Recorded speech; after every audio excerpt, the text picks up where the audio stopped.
Want to comment on this recent news. High schoolers are going viral for getting tattoos in honor of their favorite teachers, leading to a swell of support and emotional responses and some criticism.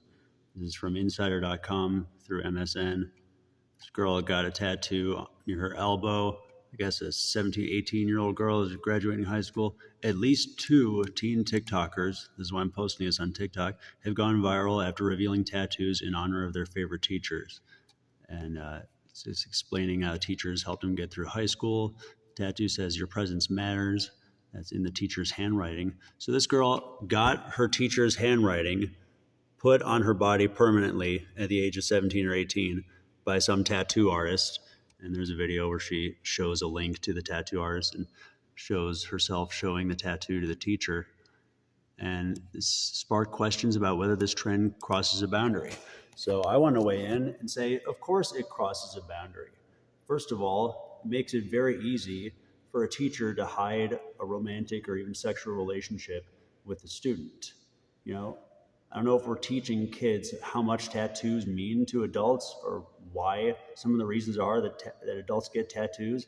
It's usually because if you get something that stands for some particular person, usually means you're in love with them. Like I know recently, like you've had mothers and sons or fathers and daughters, father and son, whatever, getting tattoos of each other. That's creepy in and of itself. Most people who get tattoos of someone else's name, usually says like "Love Shirley," like the classic motorcycle guy or Navy guy getting a tattoo. And now people just get like, I saw a story a few years back, two different Christian stepdads made their teenage daughters, like 15 years old, get tattoos with their stepdad's name and then a cross. So that's creepy. It's creepy when a Christian does it. And I think it's creepy when a non-Christian, maybe atheist, who knows, public school teacher does it, even if it wasn't his idea. Because a 17-year-old, I don't know if she's 17 or 18, but she shouldn't be getting tattoos. If she's under 18, she definitely shouldn't. And I don't know what the laws are in her state. I don't know what state this happened in. But you don't get tattoos of your teacher's name. Even if you aren't sleeping with your teacher and that's why you did it, it makes it really easy for other teachers to sleep with, that is statutory rape, students and get away with it and say, oh, it's just a tattoo. It just means we're friends. It just means I'm a good teacher. Human traffickers tattoo their victims to track them, okay? The Nazis put tattoos on their prisoners to track them.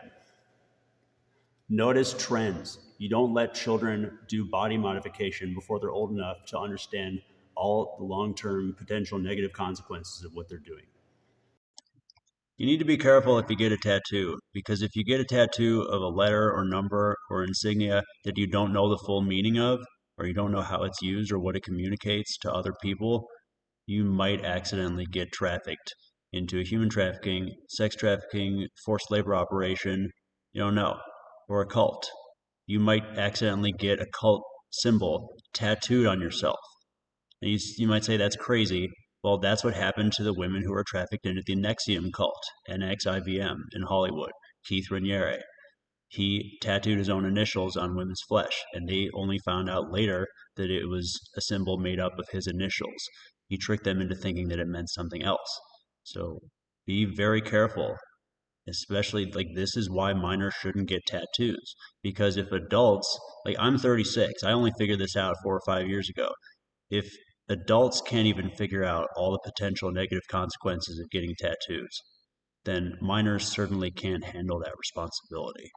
Getting tattoos and piercings, drinking and using drugs, these things are painful and make you feel good at the same time. These things are maladaptive behaviors, and there's things we can do to avoid pain and make ourselves feel good, which is the point of making ourselves feel good. You're supposed to be relieving the discomfort.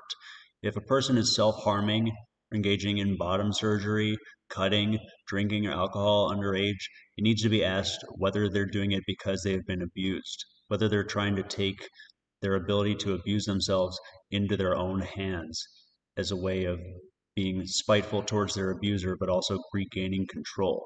That's a perfectly normal reaction to abuse, but it's not a psychologically healthy reaction. Maladaptive behaviors like cutting, unnecessary surgery, tattoos, piercing, drinking, drugs, these are maladaptive behaviors. The parts of them that involve pain are not necessary We need to move above and beyond the need for pain. People who cut themselves say it does make them feel good and it relieves blood pressure. That's why it does that. Doesn't mean it's a good thing to do. And I don't see any difference between cutting yourself and getting bottom surgery from a surgeon or paying a tattoo artist to hurt you for profit. You might not have an objection to that. Well, think about this. Getting a tattoo is a socially acceptable form of self-harm. So we need to choose healthier coping mechanisms than this. Light some incense, go for a run, give yourself a massage, lay down, listen to your favorite music. Do things that make yourself feel good without adding unnecessary parts that make you feel bad, like unnecessary puncture wounds from needles and cutting yourself, and unnecessary surgery wounds from bottom surgery. We got to stop body modification, especially of children, especially the body modification of children by adults for profit. The mere fact that these interactions take place for money or legally or with the parents' consent doesn't matter. The child cannot consent.